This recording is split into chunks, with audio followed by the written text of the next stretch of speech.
हमारा छोटा सा प्रयोग दुनिया की नीति रीति को बदलवाने में सफल हुआ। हमने 2015 में यूएन की जो पॉलिसी थी क्लाइमेट के बारे में उसको बदलवाया। हमने पेरिस में COP21 में जाके पहली बार कहा water is climate and climate is water.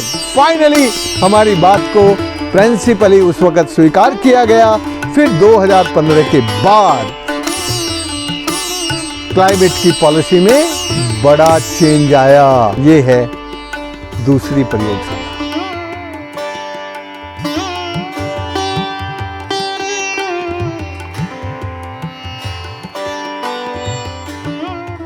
आइए अब उस प्रयोगशाला की तरफ चलते हैं। जब हमने यहाँ काम शुरू किया तब यहाँ के लोग एक गीत गाते थे, बादल तो आते हैं हर साल मेरे गांव में, पर रूठ कर चले जाते हैं कहाँ हम नहीं जानते।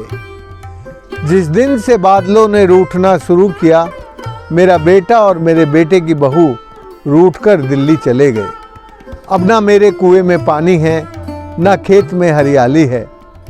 अब मुझे मालूम नहीं कि मेरा बुढ़ापा कैसे गुजरेगा। ये जो बुरे दिन थे ये उस ज़माने में लोग गाते थे जब इस पूरे एरिया में माइनिंग होती थी। माइनिंग के कारण ये जो रेड हीट है ये बादलों को ऊपर उठा देती थी और बादल ऊपर उठ के दूर चले जाते थे। ये जो विज्ञान है ये प्राकृतिक विज्ञान है, इसको समझना बहुत ज़रूरी है। देखो ये सूर्य देवता हैं, ये हमारे भगवान हैं। ये जो सूर्य देवता हैं यहाँ से रेड हीट निकलती है जिसको हम अल्ट्रा हीट कहते हैं। ये हीट जब इस समुद्र पे पड़ती है तो समुद्र के खारे पानी को डीसैलिनेट करके एवोपरेट करके H2O गैस बनाती है। और ये जो H2O गैस है ये बादल है। ये जो H2O गैस है बादल, ये हमेशा इस तरफ आते हैं। ये बादल तो इस तरफ आते ही हैं, लेकिन सूरज की जो गर्मी है वो यहाँ भी पड़ती है। यहाँ पर ट्रांस एवोपरेशन होता है। तो ये जो बादल है ये हमेशा इस तरफ आते हैं जहाँ हरी गर्मी होती है। आप देख रहे हैं बादल अब हरी गर्मी के ऊपर आ गए। जब ये जो लाल गर्मी थी, ये लाल गर्मी, ये यहाँ नीली गर्मी बन गई, ब्लू हीट बन गई। और ये ब्लू हीट बादल के रूप में, ये बादल के रूप में इस तरफ आती है ग्रीन हीट के ऊपर, क्योंकि ग्रीन हीट में ट्रांस एवोपरेशन है। तो वो जो ट्रांस एवोपरेशन है वो इस ब्लू हीट को अपनी तरफ आकर्षित करती है, खींचती है। ये ब्लू हीट जब ग्रीन हीट के ऊपर आती है तो ये सेम टाइम डिस्चार्ज होते हैं दोनों। ये ब्लू हीट भी डिस्चार्ज होती है और ये ग्रीन हीट भी डिस्चार्ज होती है।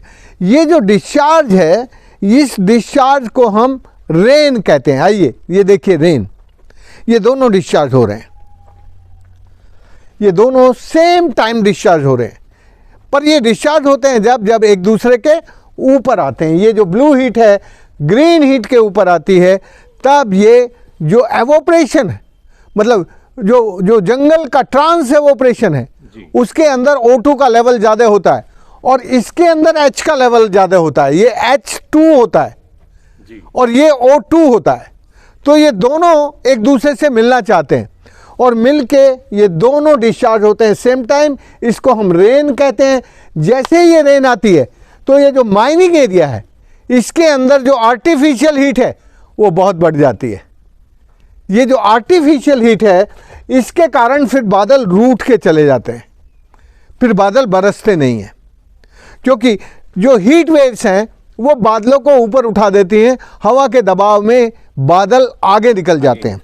तो फिर हमने ये जो जंगल है ग्रीन जंगल, इसके आसपास में वाटर बॉडीज़ बनाई। वाटर बॉडीज़ बनाने से हमने क्या किया कि जो ये बारिश यहाँ हो रही है उस बारिश को डाइवर्ट करके अपनी वाटर बॉडीज़ में ले आई।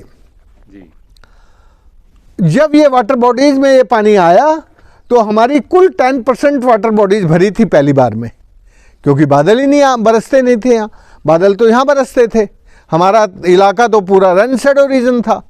तो फिर हमने क्या किया कि ये जो पानी से ये बादल वाटर बॉडी भरने लगी, तो फिर वाटर बॉडीज से एवोपरेशन और ये जो जंगल है खेती है इससे ट्रांस एवोपरेशन, इससे बहुत हल्के से माइक्रो क्लाउड्स बनने लगे। ये जो माइक्रो क्लाउड्स हैं, इन माइक्रो क्लाउड्स ने ये मैक्रो क्लाउड्स आकर्षित किए जो अरेबियन सी से आते थे। ये अरेबियन सी से मैक्रो क्लाउड्स आ रहे हैं और ये हमारे माइक्रो क्लाउड्स बन रहे हैं। देख रहे हैं आप जी। ये माइक्रो क्लाउड्स बन रहे हैं और ये मैक्रो क्लाउड्स, ये दोनों मिल गए और फिर ये दोनों मिलते के साथ हमारी सारी वाटर बॉडीज फिल हो गई। देखिए अब बारिश हो रही है यहाँ पे, बट बारिश को लाने के लिए एक हेल्दी एटमॉस्फेयर चाहिए, एक हेल्दी इकोसिस्टम चाहिए। एक हेल्दी इकोसिस्टम होगा तो फिर बारिश आएगी। तो ये हेल्दी इकोसिस्टम होने के बाद ये होने लगा। तो ये जो यहाँ तक की कहानी है वो इसको हम कहेंगे ये climate change adaptation and mitigation है।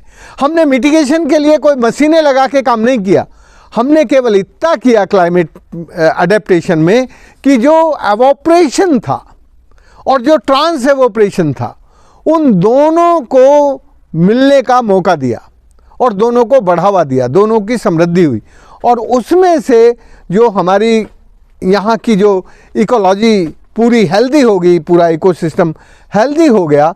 तो फिर रेड हीट गायब और केवल 3 तरह की हीट बची। एक बची ब्लू हीट, दूसरी बची ग्रीन हीट और तीसरी बची येलो हीट। येलो हीट जो है वो प्रोडक्टिव है। आप समझते हैं वाटर की जो सेक्सोलॉजी होती है, जो वाटर का जो उत्पादन होता है, वाटर का जो प्रजनन होता है जिसको हम प्रजनन कहते हैं, वो प्रजनन तभी संभव है जब वाटर मिट्टी के साथ मिलता है। मिट्टी के साथ मिलता है तो उसके अंदर जो भी कुछ है वो रिजुनेट होने लगता है। तो ये नेचुरल रिजुनेशन की प्रोसेस है। इस रिजुनेशन की प्रोसेस में सबसे इम्पॉर्टेंट रोल सूरज की हीट का होता है। तो जो सूरज की हीट पहले सारी यहाँ आती थी, वो ये जो इकोलॉजिकल डेवलपमेंट हुआ इसमें जो वो जितनी हीट धरती को चाहिए वो आके नीचे आती है 30% और 70% रिफ्लेक्ट होकर ऊपर चली जाती है। तो अब धरती पर हीट वेव उतनी ज़्यादा हरियाली के कारण नहीं होती, फसलों के कारण नहीं होती, इसलिए यहाँ अब लू नहीं चलती। पहले लू चलती थी, हीट वेव चलती थी और ये नहीं चलने के कारण ये हुआ कि यहाँ का टेम्परेचर 3 डिग्री नीचे चला गया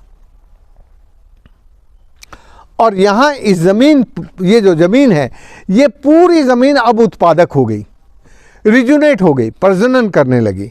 और इस प्रजनन के प्रयोग से हमने 2015 में यूएन की जो पॉलिसी थी क्लाइमेट के बारे में उसको बदलवाया।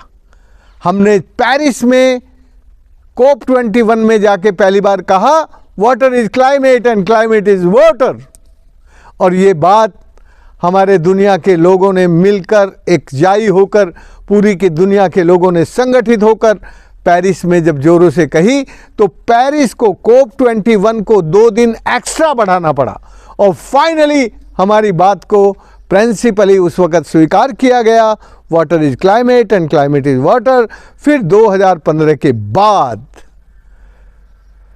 क्लाइमेट की पॉलिसी में बड़ा चेंज आया। पानी को क्लाइमेट और क्लाइमेट को पानी मान लिया गया। इसलिए मैं कहना क्या चाहता हूँ कि हमारा छोटा सा प्रयोग दुनिया में दुनिया की नीति रीति को बदलवाने में सफल हुआ। ये है दूसरी प्रयोगशाला। तो मित्रों, आपने देखा कि ये जो प्रयोगशाला है, ये प्रयोगशाला उस प्रयोगशाला से प्रेरित है। और इस प्रयोगशाला में जो मुझे जो समझ में आया वो 2 बातें हैं। एक तो जो प्रकृति का जो उत्पादक जो चरित्र है, किन हालातों में वो उत्पादक चरित्र उसका सरवाइव करता है। और दूसरी बात ये समझ में आई कि जब अप्राकृतिक चीज़ें प्रकृति पर हावी हो जाती हैं और जलवायु परिवर्तन जैसी समस्या खड़ी होती है, तो वो कौन सी ऐसी परिस्थिति होती है जिस परिस्थिति में प्रकृति उस जलवायु परिवर्तन जैसी विपरीत परिस्थिति को पलटने की प्रक्रिया शुरू कर देती है।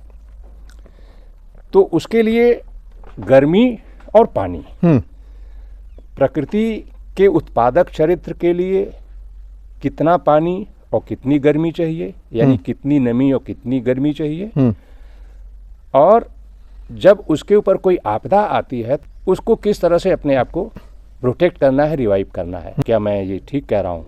तुम बिल्कुल ठीक कह रहे हो। प्रकृति के अंदर अपनी एक बड़ी उत्पादक क्षमता और एक उत्पादक ऊर्जा और एक उत्पादक शक्ति होती है जी। वो जो प्राकृतिक उत्पादक शक्ति है, वो प्राकृतिक उत्पादक शक्ति जब सही में रिजुविनेशन में उपयोग होती है तब प्रकृति में विनाश नहीं होता जी। तब प्रकृति में पुनर्जनन होता है, रिजुविनेशन होता है जी। लेकिन हमारा जो लालची विकास है, जिसको हम डेवलपमेंट कहते हैं, वो जो हमारा ग्रीडी डेवलपमेंट है, वो displacement of our wisdom and displacement of our knowledge and displacement of all nature character, तो हमारे प्रकृति के चरित्र को वो बदल देता है। इसलिए प्रकृति का चरित्र यदि वैसा जैसा है, ये इंसान, ये लालची इंसान उसको डिस्टर्ब ना करे, तो ये सारी शक्तियां प्रकृति के चरित्र में विद्यमान है। पर हमारा जो लालच है, वो लालच प्रकृति की विद्यमान शक्तियों को क्षरण करता है। यानी जो हमारा दुष्चरित्र है, कह सकते हैं एग्जैक्टली, दुष्प्रकृति है, हाँ, जो मनुष्य के भीतर, वो जब हावी हो जाती है तो प्रकृति को जो है नुकसान होने लगता है। और फिर प्रकृति को पुनर्जीवित करने के लिए यदि इंसान फिर से समझ ले कि देखो यार, यदि हमें हेल्दी रहना है तो प्रकृति हेल्दी रहेगी तो हम हेल्दी रहेंगे, ये बात जब उसको समझ में आती है तब फिर वो प्रकृति में अपना जीवन शुरू करता है। तो यदि आप मुझसे जानना चाहते हैं, मेरे तो पिछले 50 सालों के जीवन की कहानी यही है। मैंने सबसे पहले अपने जीवन में डोला गांव में बाढ़ समझी, फिर यहाँ आया तो सुखाड़ समझा। डोला गांव में कितनी उम्र रही होगी आपकी? मैं 13 साल का था जब मुझे ये समझ में आया। वाह, क्या 13 साल का था मैं, 13 साल का था। 13 साल? 13 साल का था मैं। 13 साल की उम्र में मुझे ये समझ में आ गया कि आज कितनी उम्र होगी अपनी? अभी तो मेरी हो गई है 67। क्या बात है, इतनी लंबी यात्रा जो जल के, देखिए प्रकृति कैसे चयन करती है, अपने पुरुषार्थी पुरुष का चयन कैसे करती है प्रकृति। ये उदाहरण है प्रकृति विज्ञानी राजेंद्र जी। तो ये जो आज आप इन्हें इस रूप में देख रहे हैं, ये ऐसे ही नहीं है, ये कोई पैदा होता है। तो यदि प्रकृति ने 13 साल की उम्र में आपको चुन लिया अपने लिए, तो ये उसका अपना निर्णय था, और उसी का निर्णय ये प्रयोगशाला है, और उस प्रयोगशाला से प्रेरित ये प्रयोगशाला है। आप सभी लोग जानते होंगे कि हम एक आम उदाहरण से आपको बताते हैं कि जो किसान होंगे, खेतों में बीज बोते होंगे, हर मौसम के अलग अलग बीज हैं, अलग अलग पौधे हैं, हर इलाके के अलग अलग फल हैं, वृक्ष हैं। उसका विज्ञान यही है जो राजेंद्र जी ने यहाँ पर बताया कि कितना नमी चाहिए, कितनी पानी चाहिए और कितनी गर्मी चाहिए। यही पूरी हाइड्रोलॉजी है, यही प्रकृति का विज्ञान है, और इस विज्ञान में कोई छेड़छाड़ नहीं कर सकते हैं आप। थोड़ा सा भी अगर गड़बड़ करेंगे, प्रकृति कोई छेड़छाड़ बर्दाश्त नहीं करती, बिल्कुल कंप्रोमाइज़ नहीं, एकदम एक्यूरेट उसे चाहिए।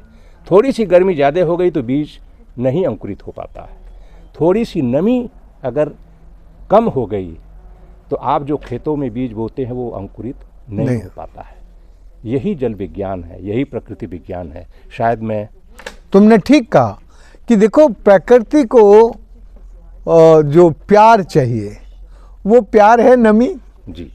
प्रकृति को जो प्यार चाहिए वो है हवा, सूरज की किरणें। ये सब प्रकृति के पोषक तत्व हैं, प्रकृति को बनाने वाले हैं। और ये केवल प्रकृति के नहीं, ये हमारे भी पोषक तत्व हैं। बिल्कुल, हम सभी तो प्रकृति के हिस्से ही। बिल्कुल बिल्कुल बिल्कुल। तो हमें ये बात समझ लेनी चाहिए कि हम जिसे प्रकृति कहते हैं, जिसे भगवान कहते हैं, वो जिन पंच महाभूतों से बना है वो ही हमारे शरीर में है। हमारा शरीर भी उन्हीं पंच महाभूतों से बना है। इसलिए हमें ये जानना ज़रूरी है कि हम प्रकृति को ज़्यादा कष्ट ना दें। प्रकृति को हम जितना कष्ट देते हैं, प्रकृति हमसे बदला ले लेती है गुस्से में आके, क्रोध में आके। चूंकि हम प्रकृति के हिस्से हैं, उसके अंग हैं, तो यदि प्रकृति कष्ट में होगी तो हमें भी कष्ट होगा, बिल्कुल कष्ट होगा। क्योंकि इसलिए हमें प्रकृति का जो कष्ट है उसको अपना कष्ट मान लेना चाहिए। जब हम प्रकृति के कष्ट को अपना कष्ट मान लेते हैं, तब प्रकृति का प्यार हमसे बढ़ जाता है और फिर क्रोध नहीं करती वो, फिर हमें वो पालने लगती है, हमारा पोषण करने लगती है। तो प्रकृति को हमारा प्यार चाहिए। हम यदि प्रकृति से प्यार करने लगते हैं तो वो हमें प्यार करने लगती है। जब हम उसको प्यार नहीं करते, हम जब उसको बिगाड़ते हैं, तो फिर वो हमें भी बिगाड़ती है जी। फिर वो अपना गुस्सा हम पर भी करती है।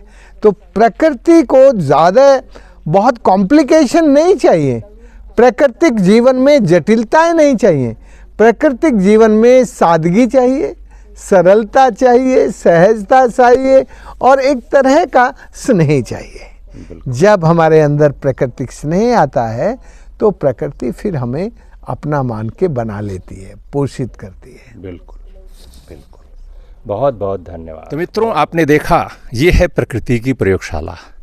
प्रयोगशाला यानी प्रकृति का काम कैसे चलता है, वो अपना काम कैसे करती है। इतने बड़े अपने तंत्र को, जिसमें कि दुनिया के सारे तंत्र समाहित हैं, वे सभी तंत्र चलते रहें, सभी परितंत्र चलते रहें, उन सबको चलाने के लिए प्रकृति अपने भीतर कैसे प्रयोग करती है, अपनी व्यवस्था को कैसे चलाती है, उसका तंत्र कैसा होता है, उसकी प्रक्रिया क्या है, उसका मैकेनिज्म क्या है, उसे आपने देखा। और यहाँ आपने ये भी देखा कि प्रकृति से कुछ अलग नहीं है, और हम सभी जब प्रकृति के हिस्से हैं तो प्रकृति के अनुकूल हम सभी को चलना पड़ेगा, उसके अनुकूल काम करना पड़ेगा। जो भी हमारे स्वभाव में, हमारे व्यवहार में जो विकृतियां आ रही हैं, आई हैं, उसके कारण ही सारी समस्याएं पैदा हुई हैं। जितनी भी समस्याएं हमारे सामने आज खड़ी हुई हैं, चाहे जलवायु परिवर्तन की समस्या हो, स्वास्थ्य की समस्या हो, मौसम की समस्या हो, गर्मी की समस्या हो, दुनिया में जितनी भी समस्याएं हैं, हमारे मन, प्रकृति, हमारे स्वभाव में आई विकृति का परिणाम है। इसलिए हम सभी की ये जिम्मेदारी बनती है, हम सभी का पुनीत धर्म बनता है, इस जीवन का धर्म यही है कि प्रकृति के साथ चलें। प्रकृति के साथ चलेंगे तो प्रकृति हमारे साथ चलेगी, और जिसके लिए हमारा जीवन है वो जीवन सुफल हो जाएगा, सुखमय हो जाएगा। तो आज की सभा में बस इतना ही। ये प्रकृति की प्रयोगशाला आपको कैसी लगी, इसके बारे में अपनी राय हमें ज़रूर लिख करके भेजें, कमेंट बॉक्स में लिखें, हमें इंतज़ार रहेगा। ये प्रकृति चर्चा हर किसी के काम का है और इसे हर किसी को जानना आवश्यक है। तो इस प्रकृति चर्चा को, यानी इस वीडियो को हर किसी को दिखाएं, सभी को शेयर करें, सभी से कहें कि इस वीडियो को देखें और पूरा देखिए, क्योंकि ये आपका अपना विषय है, आपके जीवन से जुड़ा हुआ विषय है। तो बस इसी के साथ आज का वीडियो यहीं पर खत्म करते हैं। फिर मिलेंगे, जल्द मिलेंगे इसी तरह की एक और कहानी के साथ, एक और चर्चा के साथ। तब तक के लिए हमें दीजिए इजाज़त।